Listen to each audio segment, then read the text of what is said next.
I'm Joe Brown, you're watching Vintage TV. I'm on tour at the moment. Come and see us.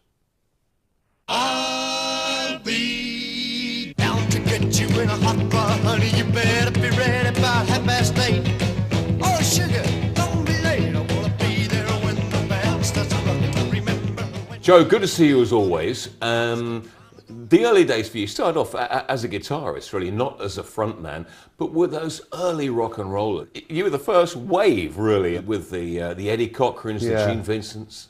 Well, I was lucky, you see. I got this job right out of the blue from Larry Parnes' office. And they said their guitar player had gone sick on this show at Southend, and would I go and take over? And I said, well, how much? And he said, 10 bob, pay your own fare. You know what I mean? So I was on nothing to start with. And on that particular show, I backed the whole show. And unbeknown to me, and I didn't know who he was anyway, but Jack Good was in the audience, and he brought along 4 or 5 young guys that he wanted to audition for what was to be the new Oh Boy show. So they asked us if we'd stay behind and play for the auditions, you see. So we said, yeah. So we stayed, and about 4 or 5 of these guys come up, and they all did, I think 4 of them did Hound Dog, and 1 of them did Don't Be Cruel, and Jack Good wasn't having any of this. Oh, no, he said, we've got enough Elvis Presley. He said, we've, you know, the Cliffs, and there's Cliff and Martin and Billy and all that doing the kind of Elvis Presley approach, you know, we don't want any more. He said to Larry Parnes, but tell me, he said, who's that chap with the spiky hair jigging up and down over there? Oh, he said, that's, someone said, it's Joe, his name's Joe. Oh, that's Joe. And Jack Good said, and who's Joe's manager? And straight away, Larry Parnes said, well, I am. You know, I never met the guy before, you know. So that's how it started. And the Boy Meets Girl show was the one where where Jack brought all the American stars over. So consequently, I got to play with these wonderful people. And also, because in those days, the Musicians Union, they wouldn't let the Americans bring any of their musicians. They were allowed to bring, say, 1 musician or 2 musicians, their MD and their pianist or something like that. And so we got to go on tour with these people.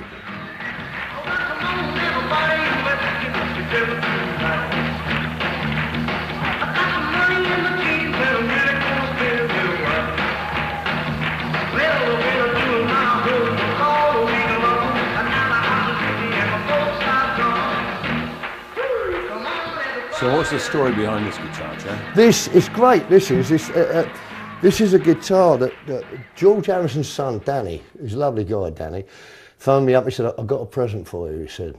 I went over to the house, and this is an exact copy of Eddie Cochran's Gretsch. Fantastic. Even down to the rust on the pickups and all the marks on the back and everything. And inside the case, it was Eddie's laundry list. You're joking? Yeah, and I can tell you now, Eddie Cochran had 23 pairs of socks. How do I know this? Because there was 22 pairs of socks on the laundry list. And he must have been wearing a pair. Well, if anyone does Eddie Cochran on Mastermind, it's you. You could do it, yeah. So it's a great guitar, actually. I'm using it on stage. It's nice and toppy, isn't it? It's got a nice sharp sound to it. Well, you know, I mean, in those days, our guitars that were used in those days, they were kind of, you know, you bought a set of guitar strings, not any particular gauge, and they were real heavy, and we wondered how these Americans was able to get this sound that they got. And Eddie told me, he said, well, what they used to do is they'd take the 3rd string, which used to be a heavy string like that one, which you couldn't bend, and replace it with the 1st string. So you could play, you could bend it, whereas you can't bend that. You know, you can't bend it. But conversely, it's not that good for chords, because sometimes it puts it out of tune. Nah. Not the way you play. Don't matter with rock and roll, does it? Ice water, Papa. She said it's 2 feet high and rising.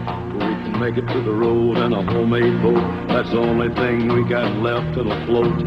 It's already over all the weed and notes. 2 feet high and rising.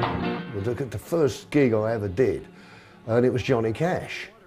And Johnny was singing his, it was a song called How High's the Water, Mama? And Luther Perkins' part was this. It's all he played all the way through. It drove you mad. Johnny sang, How high's the water, Mama? 2 foot high and rising. How high's the water, Papa? And that went on, and then it went up a tone. How high's the water, Mama? 3 foot high and rising. Right through again, and how high's the water, Mama? Up he went again, you know. I'm getting fed up with this. So we got to about 5 foot. And he goes, how high's the water, Mama? Instead of going, I went, he said, hold it, and stop the show. This is in 1959. Now, you didn't stop the show. It was impossible. I mean, they just went right the way through with these things. It cost a fortune to record them. They had one machine in London called an Ampex machine, which we all know now that Ampex make tape recorders and that, but this was only one of the, just the one they had in England. And all the mic lines went down telephone lines to London, so nobody stopped the show. And Johnny just stopped the show and he said, hold it. And he looked across at the orchestra and he said, Joe, there'll be no picking there. And I was fired. This is my first show and I was sacked on the spot. Wow. And I was really devastated, you know. So I'm sitting in the, after the show had finished, I'm sitting in the studio, the empty studio. I'm sitting on one of these rostrums and with my guitar and almost in tears, you know. And Johnny Cash walks in. He sees me sitting there and he comes up to me. He said, what's the matter, Joe? I said, what's the matter? What's the matter? I said, I've got the sack. Americans don't know what the sack. He said, you got the sack? What you going to put in the sack? I said, you don't understand, Johnny. I've been fired. Fired? Fired? What for? I said, I'll bloody tell you what for. I said, because you stopped the show and I got the sack. We'll just have to see about that. And he went and had a word with Jack and I got the job back. But that was my first ever professional gig with an American star. That was Johnny Cash. 7 little girls sitting in the back seat, hugging and a-kissing with Fred. I said, why don't one of you come up and sit beside me? And this is what the 7 girls said. All together now, 1, 2, 3. Keep your mind on your driving. You were always known as a guitarist in the early days, but also as what the enemy used to refer to as a vocal personality. Oh. You know, the Elvises, the Cliffs, the Beatles, they were going to win the big polls, but there was always that strange vocal personality of the year. I know. And because of the cheeky smile and the humour and stuff like that, that was right up your street. Well, I didn't want to be a singer. I never wanted to be a singer. And we did this Boy Meets Girl show, and then people were writing in and saying, who's that chap jigging about out the back there, you know? And eventually Jack Good said, right, you're going to sing a song this week. And I thought, oh, all right, then, yeah, well, what's he going to give me to sing? And you never believe the song he gave me to sing. I hated it, and I still hate it to this day. He made me sit in this cardboard car, right, with half a dozen Werner's girls in the back and sing 7 little girls sitting in the back street and all that. Oh no, why couldn't I do a Chuck Berry song or something, you know? And I never wanted to be a singer. Little girls sitting in the back seat, everyone in love with Fred. I've always been a big fan of entertainers, performers. I've never consciously gone down that road. I've always been a cheeky chappie and told a few jokes and that. I think a lot of it's to do with the fact that I've been very lucky. I've worked with some fabulous people. You know, I was in the West End with Dame Anna Neagle for 2 years, and she was so kind to me, you know, and really looked after me. And I've always tried to learn from these people, and I've always looked and thought, what have they got that other people haven't got? And it's this presence, which you can't actually rehearse. You can't. It's like a feeling that comes from you to the audience and back. And you can't actually define it, but it's there. I know it's there. I feel it every time I go out there. I know loads of great performers that haven't got that. And they don't, they're brilliant performers, brilliant. but they haven't got that love for it.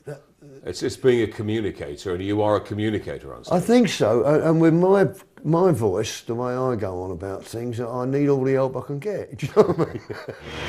And here they are, fresh from their triumphant appearances in the United States. 12,000 young Britons roar a welcome. Their shrieks rise in an awesome way.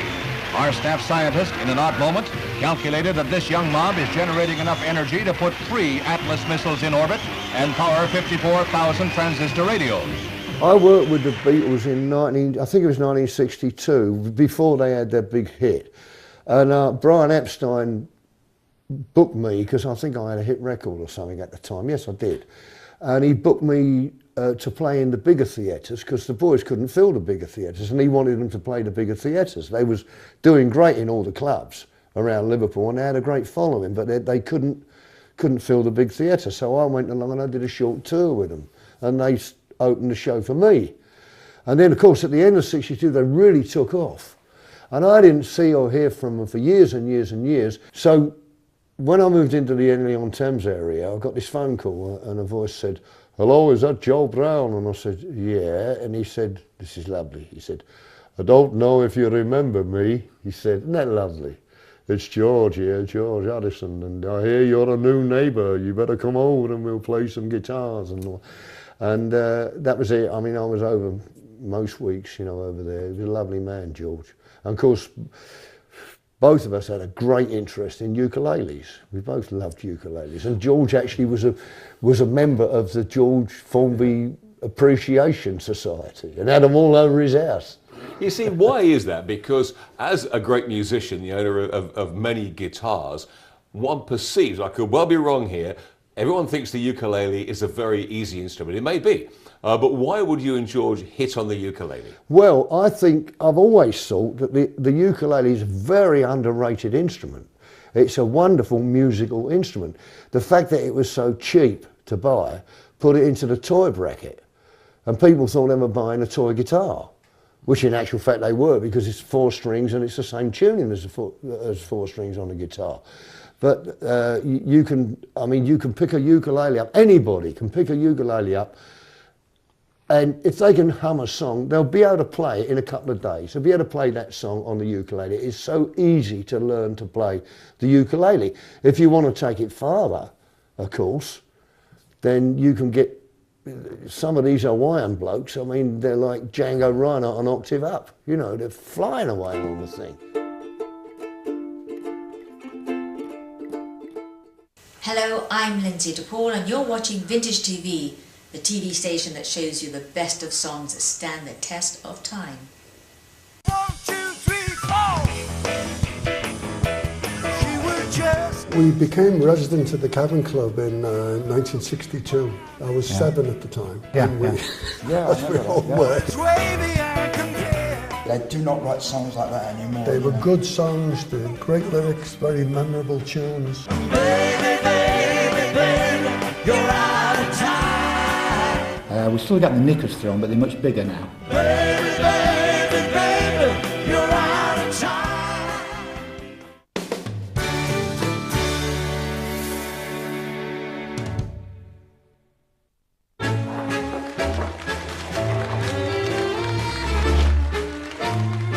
Fake tan, hairspray, spandex, all adds up. Thankfully, Aviva gave me 12 weeks free in my car insurance. Want 12 weeks free on this year's car insurance? Go direct. Get the Aviva deal. Every morning. Every day. Supple, healthy feeling skin. That's the E45 effect. Even for eczema. Trust clinically proven E45. Also in E45 lotion.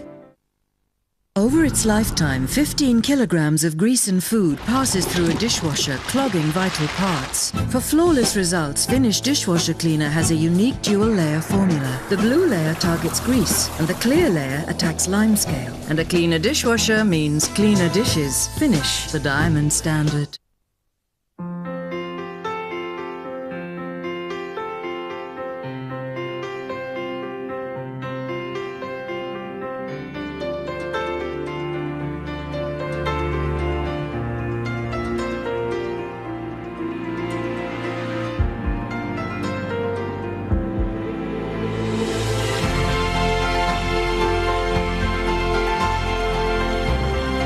P&G, proud sponsor of Mums.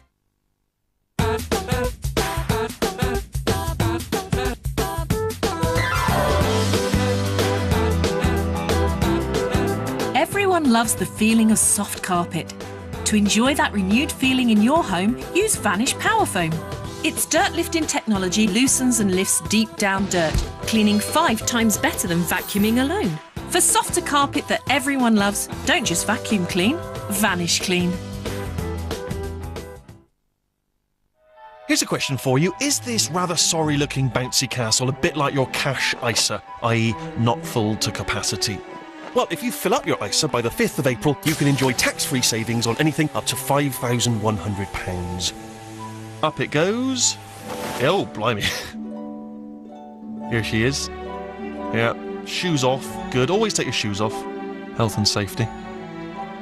Take one small step to filling up your ISA and get in touch with Barclays.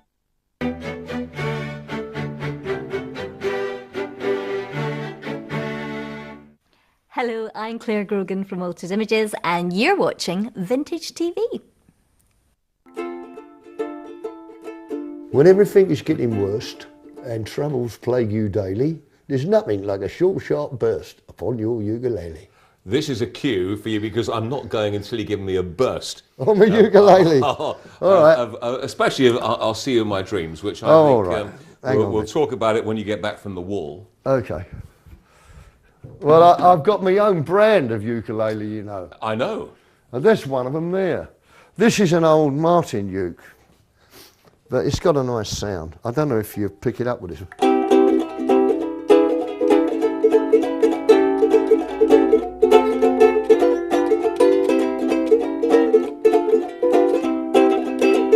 You know, on a sort of 5'2", eyes are blue. I want my fun to do, and anybody see my game.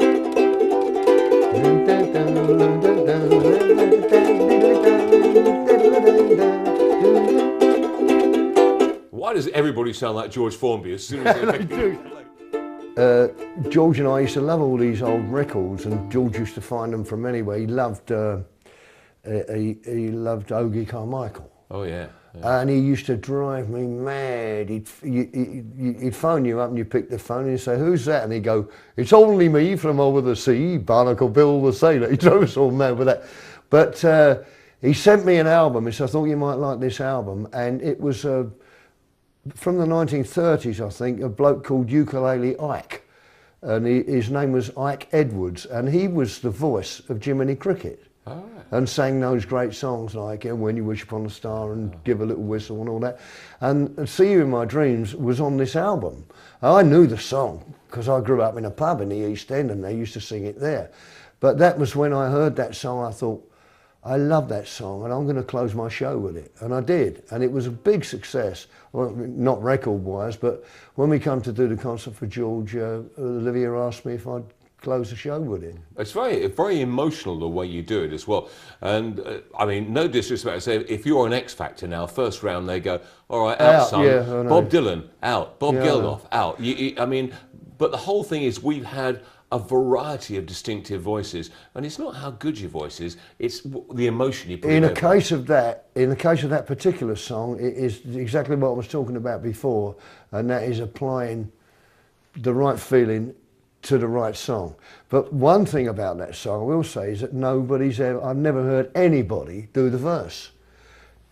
And it's the verse that sets the whole thing up. You know, it just starts so.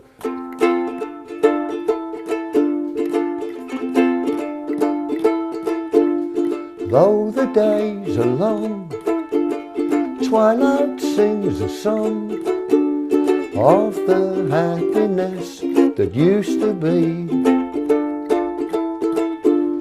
Soon my eyes will close, soon I'll find repose, and in dreams you're always near to me. I'll see you in my dreams, hold you in my dreams. Someone took you out of my arms, still I I feel the thrill of your charms, lips that once were mine, tender eyes that shine, they will light my way tonight. I'll see you in my dreams. You know, it's just a simple little song. It's so good. Yeah, but you still love touring. I mean, I saw you a couple of years back, and you still love it. But you've got a very good band as well. Yeah. I mean, Phil Capaldi you had on drums, and he's still with you. They're all, Jim's brother. I mean, you had some, and Peter, your son, a very, very good lineup there. We lost two of the guys. Yeah. We lost the bass singer, bass voice, but we're still back at it now. But you know what we do with these tours? Actually, it's a nightmare putting one together because we play the same places every year. I must say that what I really congratulate myself on, you know, I'm not being funny, but when I decided no more nightclubs, no more, I've had enough of it, I can't stand any more of it. And I've said to my manager, well, what are we going to do? He said, well, we should do theatres. I said, well, that's what I'd really like to do. He said, well, let's try that. So we were going out and we were doing these theatres and pulling 200 people in, you know, and then now we're doing 4 nights at the same theatre and you can't get a ticket. Why is that? Because they like the show and they bring their mates and they come back, and every time we go back there's double the audience in, every time we come back. And I'm very proud of this because I tell you why, because I know that they're only there because they like the show, not because I've been in a soap opera. Yeah. But we change our show and we put 9 or 10 new songs into every tour that we do. I mean, I made the mistake of never doing any of my old hits when I did the Brown's Own Brew stuff in the 70s. Oh no, I was now a hippie. I wasn't going to be singing all them Men Really Apes and all that. And of course it was a total disaster. So when we do it now, we go out and not only do we do the old stuff, but we enjoy doing it. Yeah, some of them are a bit teenage, which we don't do those kind of things. And some we don't do because they're rotten songs anyway. But Picture of You and Henry VIII and Shine and all those things, and even Ava Nagila, we do that, you know, and that tears them up. We do that on a mandolin now instead of a guitar. Well, yeah, I mean, we put a thing in, it's George Harrison again, you see. He sent me this record in the 1930s by a bloke called Sol Hoopy and his Hawaiians. And we're doing one of their songs and it tears them up. Because it's a great song. You still write a lot of songs though, don't you? Yeah, not as much as I should be doing. But you know, if I go to Nashville I write. But it's not just country and western music out there. The whole music scene's amazing out there. Well, Roger Cook's a good pop writer anyway. What sort of things are you writing with Roger? Well, I just finished writing this little ukulele song with Roger, which I think is a good song. Would you like to hear it? I'd love to hear it. Yeah, I'd love to. Back to the uke. Back to the uke. It's kind of goes like this.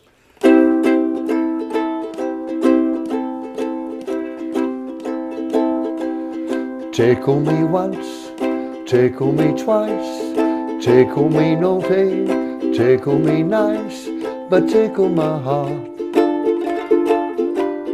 tickle my heart, tickle my fancy, tickle my toes, tickle my tummy, right up to my nose, but tickle my heart, come on and tickle my heart. Tickle me in the morning, tickle me through the night, tickle me without warning, that'll be alright. Tickle me tender, tickle me rough, I'll let you know when I've had enough. Just tickle my heart, anytime, tickle my heart. Tickle my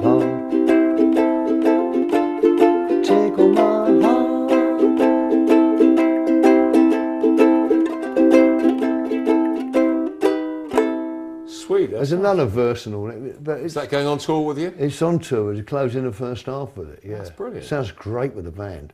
Well, you're putting together, I mean, like the variety show of old, what's going to work, what's going to balance, what you're going to end the show with, what you're going to start the second half with, all important. Well, absolutely. Well, you know, when you compile your programs, how important it is. You know, sometimes you find two songs that really go together, segue.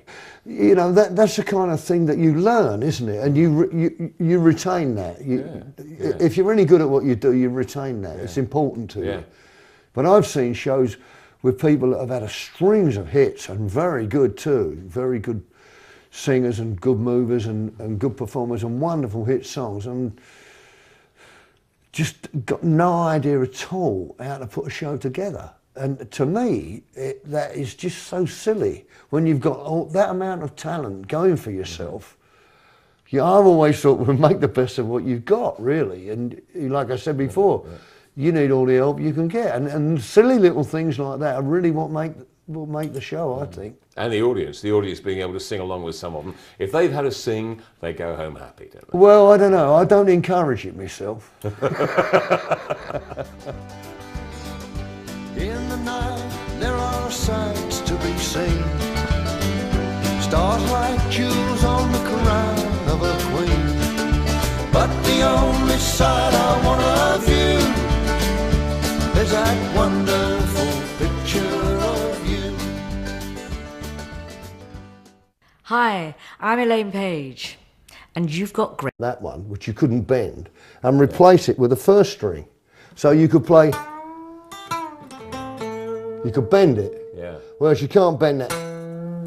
You know, you can't bend it. But conversely, it's not that good for chords, because sometimes it was out of tune. Nah. Not the way you play. Don't matter with rock and roll, does it? How high is the water, Papa? She said it's 2 feet high and rising. We can make it to the road in a homemade boat. That's the only thing we got left that'll float. It's already over all the wheat notes. 2 feet high and rising. Look at the first gig I ever did, and it was Johnny Cash. And Johnny was singing his, it was a song called How High is the Water, Mama? And Luther Perkins' part was this. That's all he played all the way through. It drove you mad. Johnny sang, how high is the water, Mama? 2 foot high and rising. How high is the water, Papa? And I didn't know who he was anyway, but Jack Good was in the audience, and he brought along 4 or 5 young guys that he wanted to audition for what was to be the new Old Boy show. So they asked us if we'd stay behind and play for the auditions, you see. So we said, yeah. So we stayed, and about 4 or 5 of these guys come up, and they all did, I think 4 of them did Hound Dog, and one of them did Don't Be Cruel, and Jack Good wasn't having any of this. Oh, no, he said, we've got enough Elvis Presley. He said, you know, the Cliffs, and there's Cliff and Marty and Billy and all that doing the kind of Elvis Presley approach, you know, we don't want any more. He said to Larry Parnes, but tell me, he said, who's that chap with the spiky hair jigging up and down over there? Oh, he said, that's, someone said, it's Joe, his name's Joe.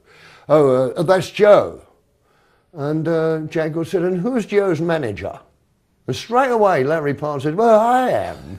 You know, I never met the guy before, you know. So that's how it started. And the Boy Meets Girl show was the one where where Jack brought all the American stars over. So consequently, I got to play with these wonderful people. And also, because in those days, the Musicians Union, they wouldn't let the Americans bring any of their musicians. They were allowed to bring, say, 1 musician or 2 musicians, their MD and their pianist or something like that. And so we got to go on tour with these people.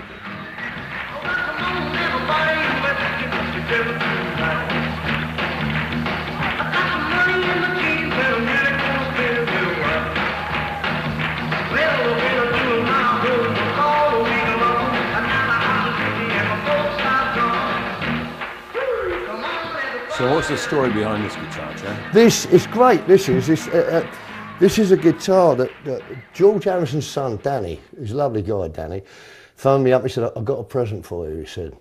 I went over to the house, and this is an exact copy of Eddie Cochrane's Gretsch. Fantastic. Even down to the rust on the pickups and all the marks on the back and everything. And inside the case it was Eddie's laundry list. You're joking? Yeah, and I can tell you now, Eddie Cochran had 23 pairs of socks. How do I know this? Because there was 22 pairs of socks on the laundry list. Right. And he must have been wearing a pair. Well, if anyone does Eddie Cochran on Mastermind, it's you. You could do it, yeah. So it's a great guitar, actually. I'm using it on stage. It's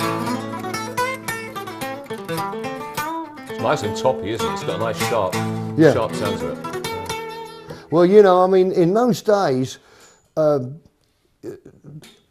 guitars that were used in those days, they were kind of, you know, you bought a set of guitar strings, not any particular gauge, and they were real heavy, and we wondered how these Americans was able to get this sound that they got. And Eddie told me, he said, well, what they used to do is they'd take the third string, which used to be a heavy string like. I'm Joe Brown, you're watching Vintage TV. I'm on tour at the moment. Come and see us. I'll be down to get you in a hot bar, honey. You better be ready about 8:30. Oh, sugar, don't be late. I wanna be there when the band starts to rock. Remember when... Joe, good to see you as always. The early days for you started off as a guitarist, really, not as a frontman, but with those early rock and rollers. You were the first wave, really, with the Eddie Cochrans, the Gene Vincents. Well, I was lucky, you see, I got this job right out of the blue from Larry Parnes' office. And they said their guitar player had gone sick on this show at Southend, and would I go and take over? And I said, well, how much? And he said, 10 bob, pay your own fare. You know what I mean? So I was on nothing to start with. And on that particular show, I backed the whole show. And unbeknown to me,